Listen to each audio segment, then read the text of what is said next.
이번 시간에는 지난 시간까지 배웠던 이론 내용을 토대로 해서 자, 기출문제, 그동안 나왔던 기출문제를 조금씩 뽑아서 제가 자, 좀 수업을, 문제를 좀 풀이를 진행을 해 보도록 할게요. 자, 우리가 커다랗게 영역상으로 봤을 때는 기초 응용 수리 파트가 있다라고 했죠. 보통 대소비교나 계산을 하는 문제 혹은 방정식 활용과 같은 파트가 또 등장을 하고요. 그 다음에 자료 해석 파트, 그 다음에 마지막으로 수출에서 수열 파트까지가 수리 영역이다라고 보실 수가 있을 것 같은데 그 각 부분에 해당되는 문제를 갖다가 조금씩 전부 다 발췌를 했어요. 그래서 오늘은 그 시간, 그 문제 푸는 시간 한번 가져보도록 할게요. 자, 처음에 대소비교와 관련된 문제인데 대소비교 문제는 단순하게 제가 부동식 영역뿐만이 아니라 다양한 분야를 알고 있어야 풀 수 있는 문제 중에 하나다라고 말씀을 드렸을 거예요. 자, 우리 처음에 대소비교 문제는요, 통계와 관련된 내용이네요. 자, 분산과 평균을 구하시오라는 얘기를 했는데, 자, 이거 제가 수업하면서 분산을 구하는 방법에 대해서 좀 기억하세요라고 말씀을 드렸을 거예요. 자, 분산 먼저 보도록 하죠. 자, 근데 분산을 구하기 위해서는 반드시 뭐가 필요하다? 평균이 필요하다라고 얘기했어요. 그래서 A의 평균을 먼저 구해 보도록 하겠습니다. 자, A의 평균은 어떻게 구하느냐? 별량의 합을요, 별량들을 썩 전부 다 더해 주시고요. 자, 4개니까 도수의 총합으로 나눠주시면 되는 거죠. 4로 나누시는 거예요. 자, 전부 다 계산을 하시면 이렇게 계산하면 20, 30, 36이죠. 평균 9네요. 자, 평균은 9고 우리 뭘 구해야 되냐? 분산을 구해야 된다라고 얘기를 했는데 분산이라고 하는 건 무엇이었다? 편차 제곱의 평균이었다. 자, 그럼 편차라고 하는 건 뭐였다? 별량에서 평균을 빼는 게 편차였다. 6에서 9를 빼면 마이너스 3이죠. 이거의 제곱. 8에서 9를 빼면 마이너스 1이죠. 이거의 제곱. 10에서 9를 빼면 1이죠. 1의 제곱. 12에서 9를 빼면 3이죠. 3의 제곱. 이걸 다시 뭘로 나눠주셔야 돼요? 도수가 4개니까 4개로 나눠주시면 되는 거예요. 이게 분산입니다. 편차 제곱의 평균이에요. 자, 계산하시면 3의 제곱, 9, 1, 1, 9 이렇게 되겠네요. 요거 다시 4로 나누시면 되고요. 4분의 얼마냐? 4분의 10, 20이죠? A는 5다라고 보시면 되겠네요. 즉 A에 해당하는가 분산에 해당하는가 얼마라고요? 분산에 해당되는 값 5다라고 보실 수가 있을 거고, 자, 그러면 B는 그냥 평균만 구하래요. 조금 편해서 좋네요. B는요 평균만 구하도록 하죠. 싹 다 더해주세요. 4, 6, 8, 10, 12. 자, 몇 개냐면 하나, 둘, 셋, 넷, 5개니까 5로 나눠주시면 되겠죠? 자, 12하고 8 더하면 20, 30 이렇게 더하면 40이네요. 자, 40을 5로 나누니까 8이 되겠네요. 자, B에 해당하는 값은 우리가 8이다. 자, A와 B의 대소를 비교하면 B가 더 큽니다. 이렇게 쓸 수가 있겠죠? 참고로 여러분 객관식 문제지 주관식 문제가 아니에요. 근데 제가 전부 다 문제를 주관식의 형태로 바꿨을 뿐입니다. 자, 2번 문제 가볼게요.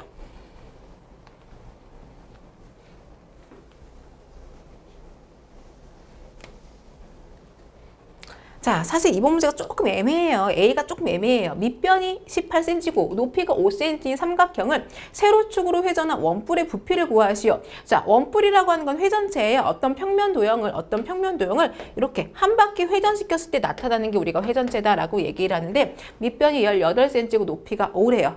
근데 이 삼각형이 여기서 요구하는 게 여기가 18이고 여기 높이가 5냐?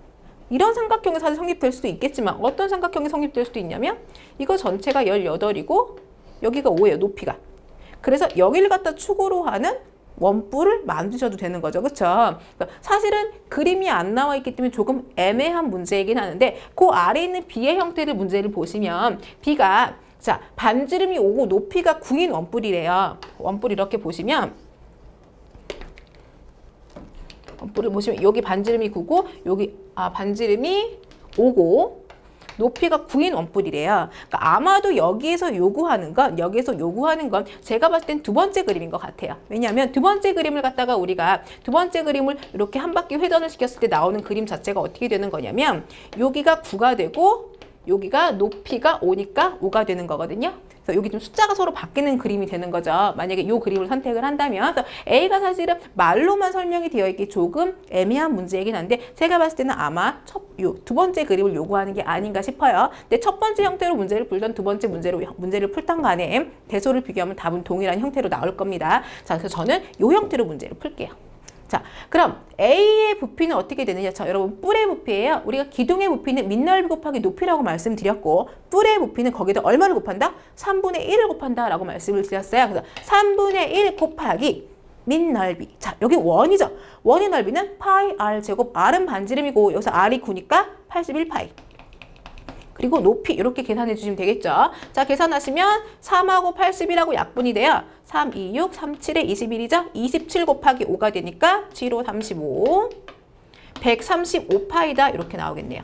자, A는 135파이. 자, B는요. 자, B는 밑면의 반지름이 5이고 높이가 9인 원뿔의 부피예요. 똑같아요. 공식은요. 3분의 1 곱하기 밑넓이 25파이 이렇게 되는 거죠. 파이 r 제곱이니까 5의 제곱 25. 자, 높이는 9다 이렇게 돼요. 3하고 9하고 약분되죠? 25 곱하기 3이니까 75파이에 해당이 된다라고 보실 수가 있겠네요. 자, B는 75파이다. 자, A와 B의 대소를 비교하여라. 당연히 A가 크다라고 보실 수가 있겠습니다. 자, A가 더 크다. 답은 이렇게 되겠죠. 3번 문제 한번 가보죠. 자, 3번은 대소 비교 문제 중에서도 무엇과 관련된 문제냐면 확률과 관련된 문제네요. 그쵸? 자, 우리 첫 번째는 통계 파트 나온 거고 두 번째는 도형 파트 나왔어요. 자, 세 번째는 확률과 관련된 문제가 등장을 했습니다. 자, 확률 관련된 문제 보시면 갑이 합격할 확률은 4분의 1이고 을이 합격할 확률이 5분의 3일 때 둘 중 적어도 한 명이 합격할 확률이다. 자, 여러분 적어도 문제가 나왔어요. 그럼 적어도 만약에 이걸 그냥 문제를 푼다라고 하면 어떻게 되냐면 A가 합격하고 B가 합격하지 않아도 되고요. A가 합격 안 하고 B가 합격하셔도 되고요. A, B 둘 다 합격해도 돼요. 각각을 구하느니 제가 적어도 문제가 나오면 문제를 어떻게 푸시면 된다라고 얘기했냐면 여사건으로 문제를 푸세요라고 얘기를 했어요. 즉 여사건이라고 하는 건 뭐냐면 적어도 한 명이 합격하는 게 아니라 모두 불합격. 이 확률을 구하시면 돼요. 자, 이게 바로 뭐라고요? 우리 A의 여사건입니다. 자, 모두 불합격합니다. 갑이 합격할 확률이 4분의 1이니까 갑이 불합격할 확률은 1 빼기 4분의 1이죠. 을이 합격할 확률이 5분의 3이니까 을이 불합격할 확률은 1 빼기 5분의 3이죠. 갑하고 을이 모두 불합격해야 되니까 곱해주시면 되겠네요. 4분의 3 곱하기 5분의 2네요. 자, 계산을 하시면 10분의 7이 나온다라고 보실 수가 있겠죠. 맞습니까? 갑이 합격할 확률이 4분, 둘 중 적어도 한 명이 합격한다. 둘 중 적어도 한 명이다 라고 얘기를 했고요. 둘 중 적어도 한 명이니까 자, 적어도니까 모두 불합격할 확률을 구하시면 될 것 같아요. 자, 모두 불합격할 확률, 갑이 불합격할 확률 4분의 3, 을이 불합격할 확률은 5분의 2다. 자, 그러므로 계산을 하시면 10분의, 제가 잘못 구했군요. 10분의 3이다 이렇게 나오겠네요. 됐죠? 계산을 잘못했어요. 자, 10분의 약분해서 3입니다. 자, 그런데 A가 그렇다고 10분의 3은 답이 아니에요. 그쵸? 왜? 우리 지금 뭐 구했죠? 여사건의 확률 구했거든요. 자, 그러면 둘 중 적어도 한 명이 합격할 확률은 여사건이었으니까 1에서 빼주시면 돼요. 1에서 10분의 3 빼니까 10분의 7이다. 이렇게 되겠네요. 자, 10분의 7입니다.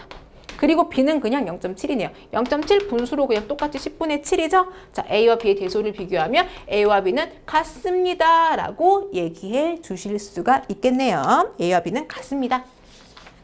자, 4번 보도록 하죠. 자, 4번은 집합인데, 자, 집합 내용을 살짝 보도록 하죠.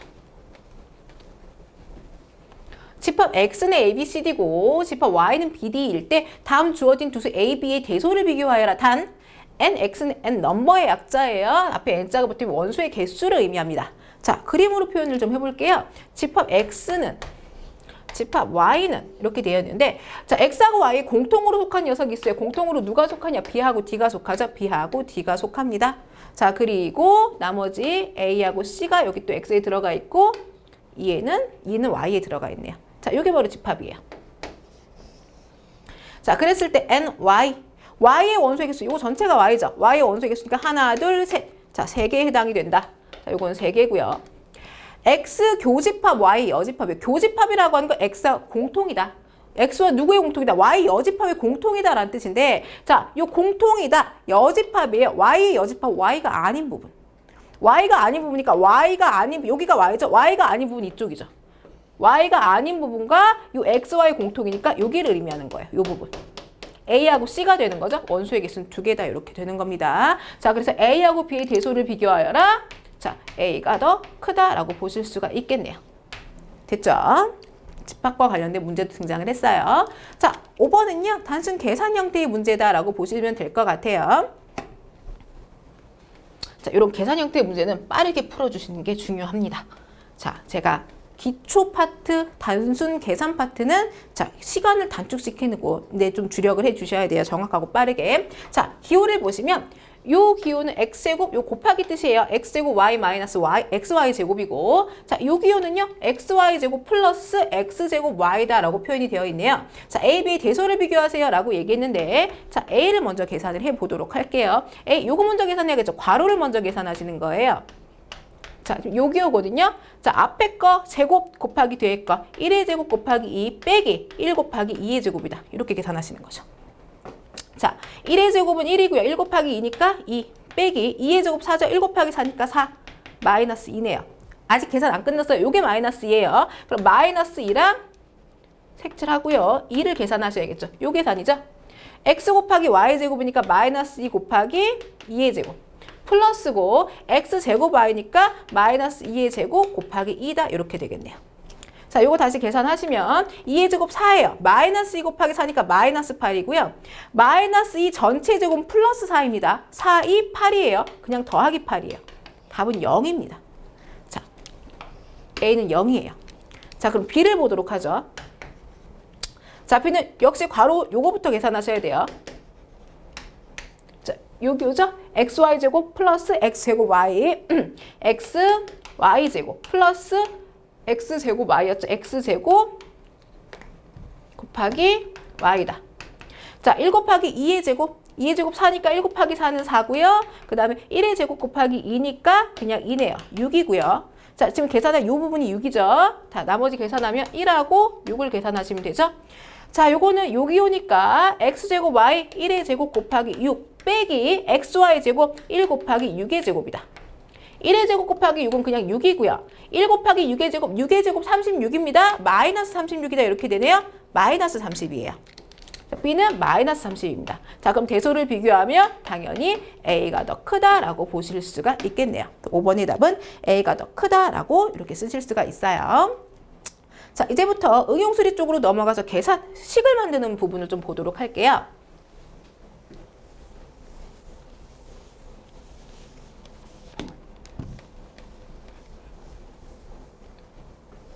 기차표에 어른과 어린이용 요금이 원래는 7대 4인데 각각 5,000원씩 인상하면서 8대 6이 되었다. 인상된 어린이용 기차표의 요금은 이라고 얘기했어요. 자, 인상되기 전과 후로 한번 보도록 하죠. 인상되기 전과 인상된 후다. 자, 어른과 어린이가 있죠. 자, 인상되기 전에 어른과 어린이용 요금은 원래 7대 4였어요. 자, 7대 4라고 하면 우리 어떻게 두시면 되냐면, 자, 어른은 7x라고 놓으면 i는 4x1이라고 놓으시면 되겠죠. 자, 근데 얼마씩 인상을 했느냐? 5,000원씩 인상을 했습니다. 인상을 했더니 얼마예요? 그러면 원래 7x1이었는데 5,000원 인상했으니까 플러스 5,000원. 자, i는 4x였는데 5,000원 인상했으니까 플러스 4x 플러스 5,000원. 자, 그랬더니 인상을 하면서 어른과 어린이의 요금이 몇 대 몇이 됐다? 8대 6이 됐다. 이렇게 되네요. 비례식 푸시는 거예요. 이 부분은. 자, 비례식. 내항의 곱은 외항의 곱과 같다. 이렇게 풀어주시면 되겠습니다. 자, 8 곱하기 4x 플러스 5,000이에요. 식을 다시 써드릴게요. 8 곱하기 4x 플러스 5,000은 6 곱하기 7x 플러스 5,000과 같다. 자, 전개하시면 8, 4, 32x 이렇게 전개하시면 4만 이렇게 되겠죠? 이렇게 전개하시면 42x 이렇게 전개하시면 플러스 3만 이렇게 되겠네요. 자, x항 우변으로 이항하시면 42x 마이너스 32x니까 10x. 상수항 좌변으로 이항하시면 4만에서 3만 빼니까 만이네요. 자, x가 얼마냐면 x는 1000이에요. 가끔 여러분들 문제 이렇게 푸시고 x를 답이라고 생각하시는 경우가 있는데 아니죠. 지금 인상된 어린이용 기차 요금의 가격을 구하세요. 어린이 인상된 후에 어린이 요거였죠. 4x 플러스 5,000이었죠. x가 1000이니까 4x 4,000원이고요. 4,000원 더하기 5,000원이니까 정답은 얼마가 되는 거냐? 9,000원이다 라고 보시면 되겠습니다. 정답은 9,000원이네요. 자, 그 다음 문제 가보죠. 기대값과 관련된 문제. 요거 확률이에요, 여러분.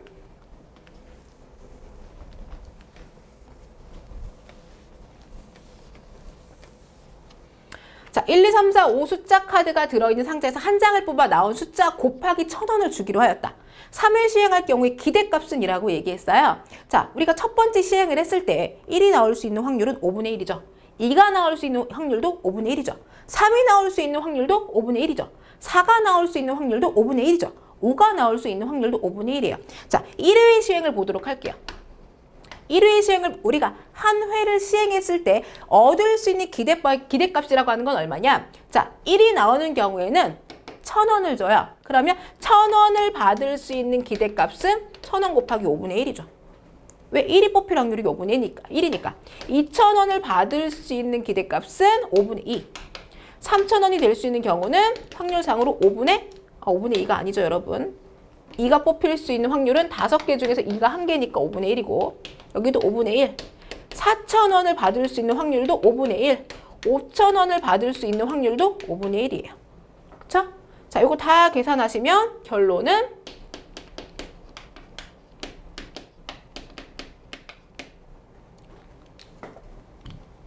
다 더하시면 간단하게 계산할게요. 자, 이거 1,000원하고 5,000원 다 더한 거죠? 거기에 곱하기 5분의 1이다 이렇게 쓰실 수가 있겠네요. 자, 이거 다 더하시면 15네요. 15 곱하기 1,000 곱하기 5분의 1이다. 자, 그러니까 계산하시면 3,000원이다 이렇게 되겠네요. 1회를 시행했을 때 우리가 얻을 수 있는 기대값이 얼마다? 3,000원이라고 얘기하는 거죠. 그럼 3회를 시행했으니까 얻을 수 있는 기대값은 3,000 곱하기 3에서 얼마다? 9,000원이다 라고 보실 수가 있겠네요. 7번의 답도 9,000원입니다. 자, 그 다음에 8번. 자, 요 문제는요, 자연수, 최대 공약수하고 최소 공배수, 자연수의 성질과 관련된 파트다라고 보실 수가 있을 것 같아요. 가로가 13cm, 세로가 17cm인 직사각형 모양의 타일이 있다.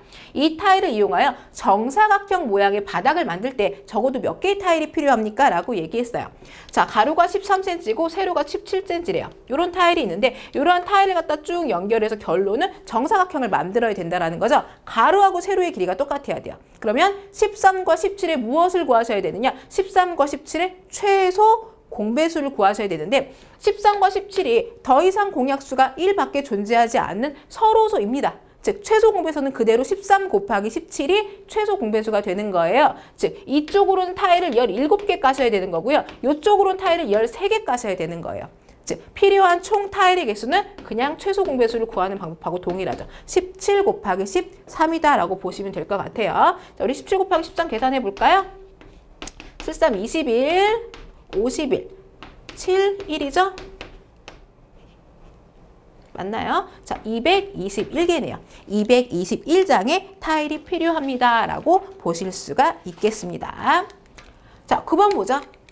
자, 9번은 방정식 활용 부분이거든요. 방정식 중에서도 연립 방정식 부분이에요.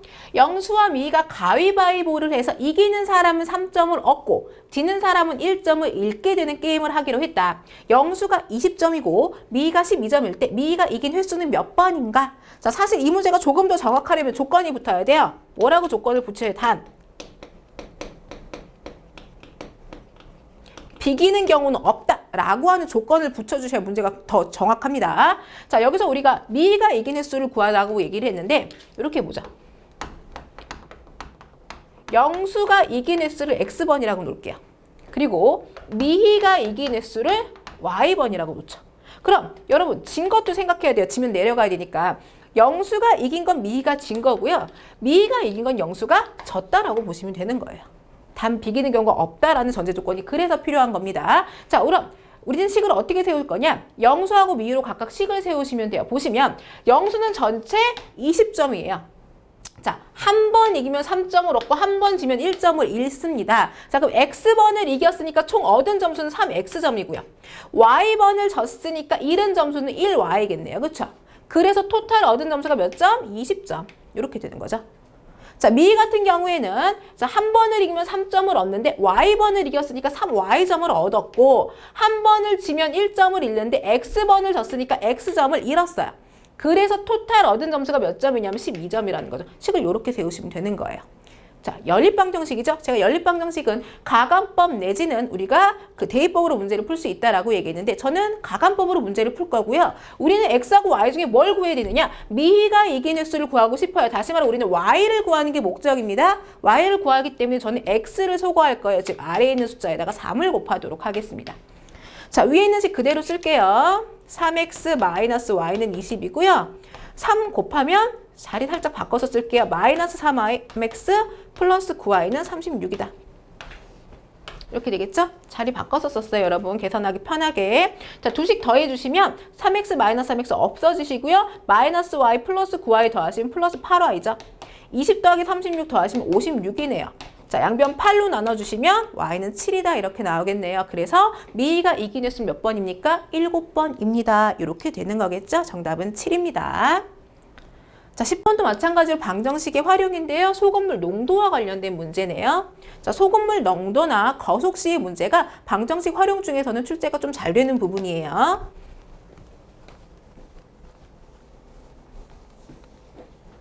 자, 농도 8%의 소금물 24g에 자, 한번 써볼까요? 농도 8% 소금물 24g이 있었고요.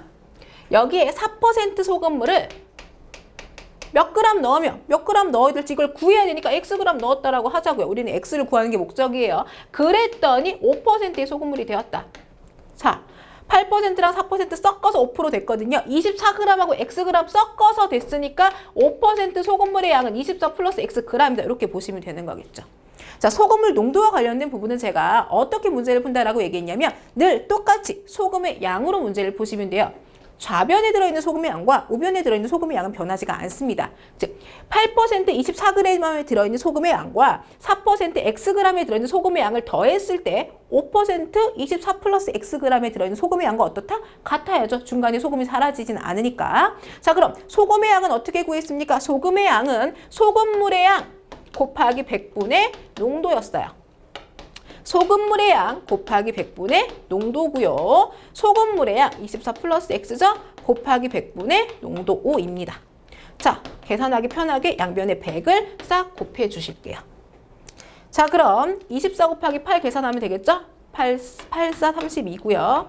8이 16이니까 192 플러스 4X는 자, 이렇게 분배 법칙해서 전개하셔야 돼요. 120 플러스 5X다 이렇게 되겠네요. 자, 4x를 이쪽으로 넘길게요. 5x 빼기 4x니까 x고요. 120 이쪽으로 넘기죠. 190에서 120 빼니까 72가 나오겠네요. 자, 우리는 4%의 소금을 몇 g을 넣어야 됩니까? 72g을 넣어야 됩니다. 정답은 72g에 해당이 되겠습니다. 자, 계속해서 11번 보도록 하죠.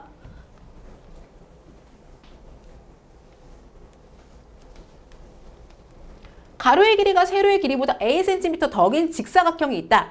이 직사각형의 둘레의 길이가 Bcm일 때 가로의 길이를 구하시오. 자, 숫자가 하나도 없는데요. 식으로 쓰시면 되는 문제입니다. 자, 제가요. 계산하기 편하게 가로의 길이를 X라고 놓을게요. 가로의 길이를 X라고 놓으면 여러분 그럼 세로의 길이 뭐라고 놔야 됩니까?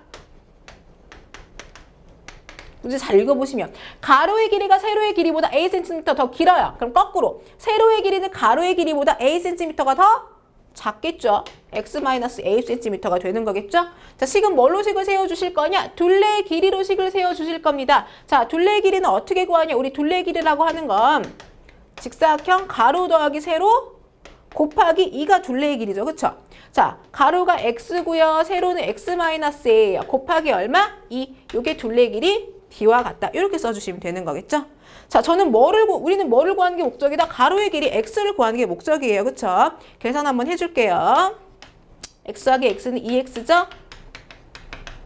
전개하도록 하죠. 4X-2A는 B다. 그럼 4X는 B 플러스 2A다. A 먼저 쓸까요? 2A 플러스 B다. 자, 우리는 X를 구하는 게 목적이라고 했죠? 양변 4로 쭉 나눠주시면 되겠네요. 자, 이게 바로 답입니다. 가로의 길이는 4분의 2a 플러스 b다. 이게 바로 정답이 되겠습니다. 자, 4분의 2a 플러스 b다. 11번도 방정식의 활용과 관련된 문제다라고 보실 수가 있겠네요. 계속해서 12번도 방정식의 활용입니다. 자, 이건 제가 수업 시간에 풀어드린 문제 같아요. 거속시와 관련된 문제인데요. 제가 말씀드렸죠. 소금물 농도랑 거속시가 잘 출제가 된다고. 이거 기억하고 계시고요. 산으로 올라갈 때 시속 2km, 내려올 때는 시속 3km로 걸어서 모두 5시간이 걸렸습니다. 산을 올라갈 때 걸린 시간이요. 자, 올라갈 때 걸린 시간을 X라고 놓으시면 되고요. 그럼 내려올 때 걸린 시간은요. 자, 올라갈 때 내려갈 때 합쳐서 5시간이니까 5-X시간이라고 놓으시면 되는 거예요. 자, 속력 나왔고요. 거리 나와 있습니까? 거리가 문제에서 안 나와 있어요. 올라갈 때랑 내려올 때랑 같은 거리라는 거죠. 그래서 거리로 식을 세워주시면 되는 겁니다, 여러분. 자, 거리는 어떻게 구하는 거냐? 속력 곱하기 시간이에요. 올라갈 때의 거리는 올라갈 때의 속력 2, 올라갈 때 시간 X, 2X고요. 내려올 때의 거리는 내려올 때의 속력 3, 내려올 때의 시간 5-X니까 3 곱하기 5-X입니다. 자, 올라갈 때랑 내려올 때 거리가 어떻다? 같다. 이렇게 식을 세워주시면 되는 거죠. 자, 2X는 3, 5, 15-3X다. 마이너스 3X 좌변으로 이항하시면 플러스 3X 돼서 5X고요. 5X는 15다. 자, 양변 5로 나눠주시면 X는 3이네요. 아, 올라갈 때 걸린 시간 얼마입니까? 3시간입니다. 내려올 때 걸린 시간은 그럼 2시간이겠죠? 자, 여기까지 방정식의 활용이었어요. 자, 여기부터는요. 자료 해석 파트예요. 자, 자료 해석 파트와 관련된 문제를 제가 몇 문제 풀어드릴 건데 자료 해석 파트는 기본적으로 문제 자체가 어렵지는 절대 않습니다. 문제 자체가 어렵지는 않은데요. 우선은 시간이 조금 많이 걸려요. 우선 표를 보셔야 되고 좀 계산을 하셔야 되기 때문에 시간을 좀 많이 잡아먹는 부분이에요. 그래서 앞쪽에서 좀 시간 단축을 좀 해주셔야 된다라는 거. 자, 다음은 우체국 택배물 취급에 관한 기준표이다. 표를 보고 물음에 답하시오. 자, 표 한번 쭉 보시고요. 저 아래 중량이나 크기 중 하나만 기준을 초과하더라도 초과한 기준에 해당하는 요금을 적용한다. 동일 지역은 접수 지역과 배달 지역이 동일한 시도이고 타 지역은 접수한 시도 지역 이외의 지역으로 배달되는 경우를 말한다. 부가 서비스, 즉 안심소포를 이용하는 경우는 기본 요금의 50% 추가하여 부과된다 라고 얘기했어요. 문제 볼게요. 13번. 미영이는 서울에서 포항에 있는 보람이하고 서리에게 각각 택배를 보내려고 한다. 보람이에게 보내는 물품은 10kg에 130cm고 서리에게 보내는 물품은 4kg에 60cm이다. 미영이가 택배를 보내는데 드는 비용은 얼마입니까? 라고 얘기했거든요. 자, 볼게요. 자, 보람이. 앞에 있는 표가 다시 필요해요. 보람이하고 서리한테 택배를 보낼 건데 우선 딱 보시면 서울에서 포항이니까 타 지역이에요. 그렇죠? 타 지역이고 자, 보람이한테 보내는 물건은 10kg에 130cm. 그 다음에 서리한테 보내는 물건은 4kg에 60cm예요. 자, 앞에 표를 보고 문제를 풀도록 하자. 앞에 표 보시면 자, 10kg 여기 있거든요. 130cm, 120cm까지니까 지금 크기가 초과했으니까 여기를 보셔야 돼요. 자, 동일 지역 아니고 타 지역이죠? 8,000원. 택배 비용 8,000원. 자, 서리는요. 4kg에 60cm인데 자, 4kg 여기까지고 60cm. 자, 중량이 초과했으니까 여기로 봐야 되겠네요. 타 지역이니까 얼마입니까? 6,000원입니다. 됐죠? 이렇게 보시면 돼요. 자, 그러면 우리가 전체 비용은 얼마입니까? 라고 했으니까 보람이하고 서리한테 보내는 비용 합쳐주시면 되겠죠? 8,000원 더하기 6,000에서 정답은 14,000원이에요. 자, 문제 푸는 건 굉장히 간단하죠. 그쵸? 자, 그 다음 문제. 서리는 서울에서 빠른 택배로, 자, 여러분 빠른 택배 기억하시고, 자, 필요한 것만 밑줄 긋고 넘어갈게요. 자, 빠른 택배. 자, 뭐가 필요하냐면 빠른 택배여야 되고 제주도예요. 자, 친구에게 안심소포를 이용해서 18kg짜리 쌀을 보내려고 한다. 쌀포대의 크기는 130cm이다. 자, 필요한 것만 적어볼까요? 18kg인데 130cm다. 그리고 빠른 소포로 제주도다. 자, 그리고 여기 하나 더 있네요. 뭐라고 얘기했냐면 안심소포를 이용한다라고 얘기했어요. 자, 다시 앞으로 돌아가 볼게요. 우선 18kg에 130cm다. 130cm고 18kg입니다. 여기를 보시면 되겠네요. 그쵸? 자, 그런데 어디예요? 제주도예요. 제주도 빠른이라고 했으니까 9,000원입니다. 자, 9,000원인데 문제는 무엇이냐? 문제는 안심소포 사용했어요. 안심소포가 뭐냐? 기본요금의 50%를 추가하여 부담된다. 자, 기본요금 더하기 기본요금의 50%, 9,000원에 50%, 50%는 100분의 50을 계산하셔야 되는 거죠? 자, 이렇게 계산해 주시면 될 것 같아요. 계산 한번 해볼까요? 자, 계산 한번 해보면 9,000 플러스 자, 100분의 50 약분하면 2분의 1이죠? 9,000원에 2분의 1이니까 4,500원이겠네요. 자, 정답은 13,500원이다. 택배 요금은 13,500원이 든다라고 보실 수가 있겠습니다. 자, 이게 바로 자료 해석이에요. 자료 해석 한 개 더 보도록 할게요.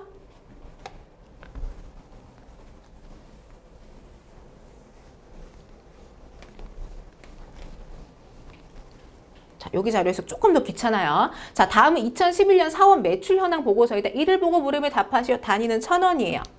자, 각각의 이름과 부서가 나오고 1분기, 2분기, 3분기, 4분기 합계와 각각의 평균이 나오겠죠? 1분기부터 4분기까지 합계와 그 평균이 나오는 문제예요. 자, 2011년 전체 매출액은 총 3억 937만 5천 원이다. 이 중 영업부가 차지하는 비율을, 자, 보통 비율 퍼센트 비율이에요. 이거 보기가 있는데 퍼센트거든요. 제가 보기를 전부 다 삭제했습니다. 단, 소수 첫째 자리까지 구하시오라고 얘기했어요. 비율이라고 하는 건 뭐냐면 전체 매출액 중에 영업부가 차지하는 매출액 곱하기 100을 해주시면 되는 거죠. 자, 그럼 영업부가 차지하는 매출액을 계산하셔야 되는데 영업부 봅시다. 영업부. 자, 영업부. 자, 요 5명의 합계를 갖다가 전부 다 싹 더해 주셔야 돼요. 전부 다 싹 더해 주시면 됩니다. 자, 요걸 전부 다 싹 더하신 다음에 숫자 한번 써볼까요? 26778 플러스 26687 플러스 29825 플러스 31206 플러스 35801이죠? 자, 이게 전체 영업부 매출액이에요. 그쵸? 자, 영업부 매출액이고 어떻게 해주시면 된다고요? 이게 단위가 1,000원이에요. 그때 1,000원 붙여주시면 되는 거예요. 이게 영업부가 차지하는 비율이거든요. 자, 어떻게 계산을 하시면 되느냐? 자, 요거를 간단하게 계산을 하시면 제가 계산을 해왔습니다. 자, 15네요. 150324예요. 자, 단위가 1,000원이니까 1,000원까지 붙여주시면 돼요. 영업부가 차지하는 비율은 전체 매출의 3억 937만 5천 원 분의 영업부가 차지하는 매출액이 1억 5,032만 4천 원이네요. 1억 5,032만 4천 원. 곱하기 100 이렇게 계산을 해주시면 되는 거예요. 자, 요거 간단하게 계산을 하시면 약 몇 프로가 나오냐? 약 48.5%가 나온다라고 계산이 되실 겁니다. 여러분 한번 계산해 보세요. 자, 이렇게 자료 해석 파트는요. 문제의 난이도 자체는 굉장히 쉬운데 계산이 조금 오래 소요된다라고 하는 단점이 있어요. 자, 가장 매출액이 큰 사원은 누구입니까? 자, 요건 거저주는 문제인 것 같아요. 그쵸? 자, 매출액 합계를 쭉 보시면 되겠죠? 합계 중에서 매출액 가장 큰 사원 여기 있네요. 누구냐면 백금내 사원이다. 이렇게 되겠네요. 자, 그래서 16번의 답은 백금내 사원이다. 이렇게 정리해 주시면 될 것 같아요. 자, 여기까지가 자료 해석이고, 자, 수추리와 관련된 문제 두 문제 보도록 할게요. 자, 제가 가장 마지막 이론 시간에 수열과 관련된 수업을 해드렸는데요. 제가 말씀을 드렸지만, 자, 우리가 풀었던 문제처럼 50번째 항은 얼마입니까? 이런 문제보다는 추리와 관련된 문제이기 때문에 이렇게, 자, 뭐 5번째, 6번째쯤에 빈칸을 뚫어놓고 여기에 들어갈 숫자를 찾으세요라는 문제가 보통 출제가 돼서 여러분들께서 굳이 식까지 이용해 가며 풀어야 되는 문제는 사실 그렇게 많지 않아요. 그래서 저도 공식을 사용하지 않고 그냥 추리만 해서 바로 답을 얻도록 해보겠습니다. 자, 우선 보시면요. 일반적으로 추리를 할 때 가장 편한 건 곱하기냐 더하기 빼기냐를 보시는 게 가장 좋아요. 자, 우선 차이를 보시면 1이죠. 2가 늘어났죠? 3이 늘어났죠. 규칙성이 보이는 거예요. 첫 번째는 1이 늘어났어요. 두 번째는 2가 늘어났죠. 세 번째는 3이 늘어서 그럼 그 다음 규칙성 뭐겠어요? 4가 늘어나겠죠. 그렇죠? 7 더하기 4니까 11이다. 이런 규칙성 찾으실 수가 있을 겁니다. 간단하죠? 자, 역시 마찬가지로 18번 문제. 자, 요 정도도 우리가 자, 구리디 고증식을 사용하지 않으셔도 문제를 푸실 수가 있을 거예요. 자, 여기도 보시니까 뭐 곱하기하고 관련된 건 아닌 것 같아요. 자, 우선 한번 보도록 할게요. 자, 4만큼 증가했고요. 12만큼 증가했고요. 20만큼 증가했고요. 여기서는 28만큼 증가했고요. 맞나요? 36만큼 증가했죠. 자, 보면 어떻게 되냐면 이 자체가 또 얼마씩 증가하냐면 8만큼씩 똑같이 증가를 해요. 그쵸? 그럼 여기서부터 여기까지는 또 8이 증가해서 44만큼 증가한다라는 규칙성을 찾으실 수가 있는 거죠. 그쵸? 자, 36 더하기 8, 44 맞죠? 자, 101에다 44를 더하니까 145다. 요런 답이 나올 수가 있겠네요. 자, 여기까지가 기출문제와 관련된 부분입니다. 자, 여러분 가능한 한, 물론 수학이 공식과 이론이 중요하긴 하지만 그보다 수학은 사실은 많은 문제를 접하실수록 더 효과적이세요. 그러니까 문제, 기출문제라던가 예상문제 같은 경우를 좀 많이 풀어봐 주시는 게 도움이 많이 되실 것 같아요. 자, 수업 여기에서 마무리하고요. 우리 이론 파트하고 기출문제까지 모두 마무리를 지을게요. 여러분들 좀 많이 공부하셔서 좋은 결과 거두시길 바라겠습니다. 수고하셨습니다.